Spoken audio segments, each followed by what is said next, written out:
So what's up? It's the kid Big Row, and I'm sitting here, and it took a minute. I wasn't going to go look at the grand jury's verdict for several reasons. Because what I do know for sure, um, when the whole situation took place in Ferguson with the Mike Brown killing,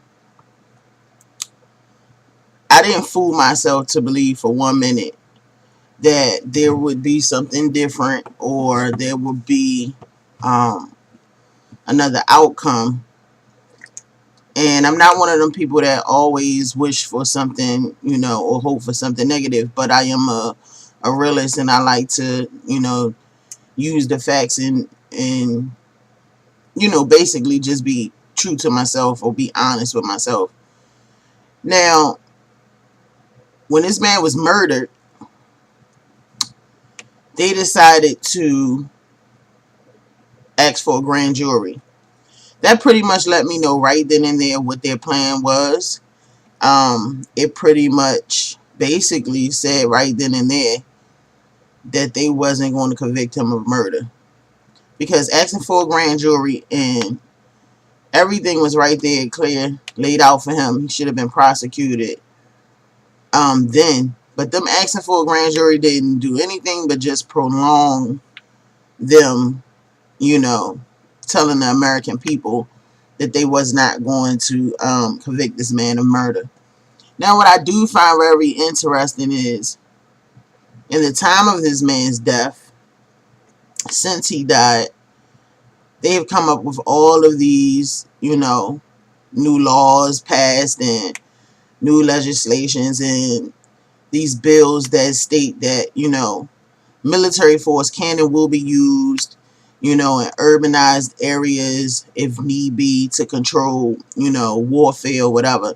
There's no warfare. It's basically, that there's going to be riots, there's going to be destruction when you kill a black man and you leave him in the street for hours, and then you prolong justice for this man, and then months later you turn around and you tell these people, oh, well, we're not going to convict this man, we're just going to let him go and live his life as if this never happened.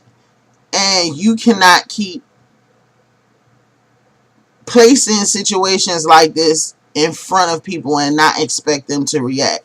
So of course they're getting ready for the military to gear them up to go, take other innocent lives, because there's going to be some bloodshed for this. People are not going to just keep, taking a loss like that. And the Trayvon Martin case was the first example in a very long time that there is no justice for a black man in America. There is no justice anywhere for a black man in America. The only justice is the fact that you have to be wise enough to know, one, you have to take care of yourself. Two, they're not going to show you how to take care of yourself. And three, that the justice system is not a justice system made for a black person to win and, to be considered rightful.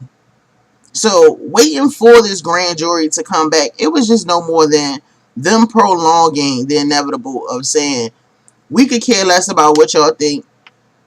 We still don't want y'all out here tearing up our town. And if y'all do, we're going to arrest you. We're going to beat you. We're going to imprison you. And cause a whole lot of other slew of issues and problems for other black people who cared and love this man. Or people who just think that it was wrong. You know what I mean? He was done wrong and an injustice. And my thing is, now it's a scary time. It's a scary time for young black males, because at this point it's like they don't know when their last encounter with anyone is. And it's not just black on black crime, it's not urban crime. It's just the people that are supposed to be there to defend and serve are now the people that they have to worry about the most. You know what I mean? Other rival gangs, man, the police are the rival gangs. Now, I don't like the fact that they bring out a whole lot of, evidence or however to state that he was doing something wrong. And he might have been doing something wrong. But you're not going to tell me that justifying you killing this man in cold blood has anything to do with him stealing cigars, candy, be it whatever. If you did not shoot him in that store while he was stealing cigars, what does it have to do with it? And he's blocks away from the store.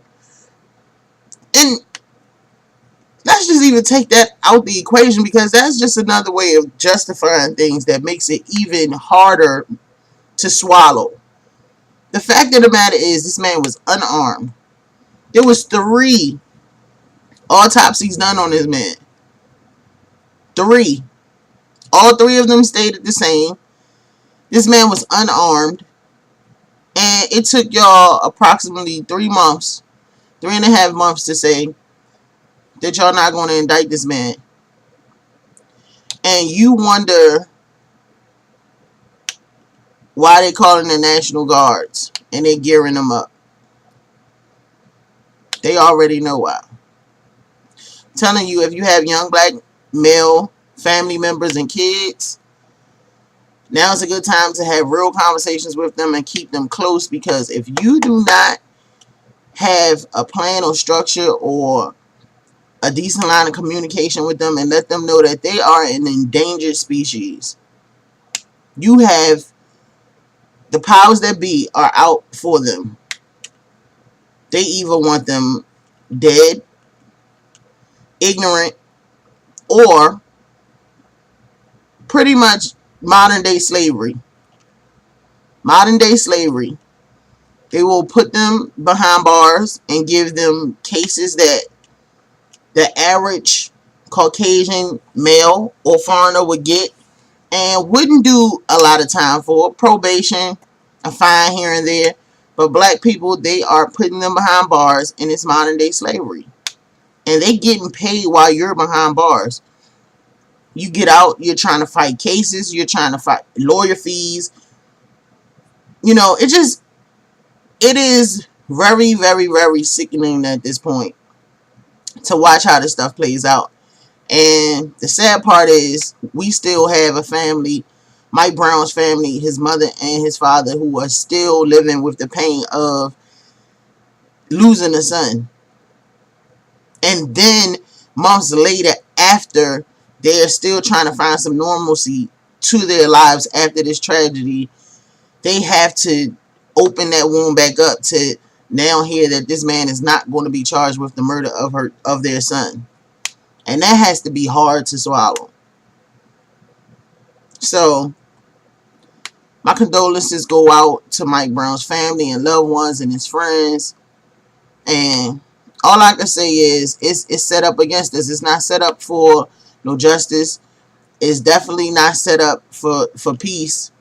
And, you guys have to think smarter, because I can't tell a person to not go out and riot and not go out and do what they feel is right.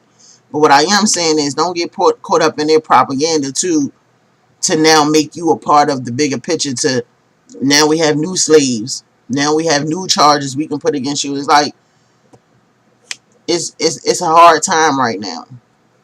So with that being said, you guys take care of yourself. Please educate yourself on the fact that the justice system is not a justice system. A justice system is just nothing more than, it's a medium. It's a medium to get them to place you where they want you. The justice system is only justice on their side. And this Mike Brown situation is very hard to swallow for myself, because I have 2 teenage sons. And that has to be one of the things that, bothers me the most. If these were my sons in this situation, how would I feel? What would I do? And it's hard, because your hands are tied. You can't just go, if you will, say, take a life for a life. But that's how it makes you feel. That's exactly how it makes you feel. And then to know that this man is going to walk off and, you know, live his life. And at some point, this is something he's not even going to have to worry about. But there are people living and piecing together their lives back after this tragedy. This man is not worrying about, you know, how he's going to sleep at night and, you know, death threats and all of that stuff. They put that shit in the media, but he's not worried about that. He's not worried about it at all. So, again, my condolences and my respects go out to the Mike Brown family, man. Keep your head up. This has been the Kid Big Roe. Man, take it easy.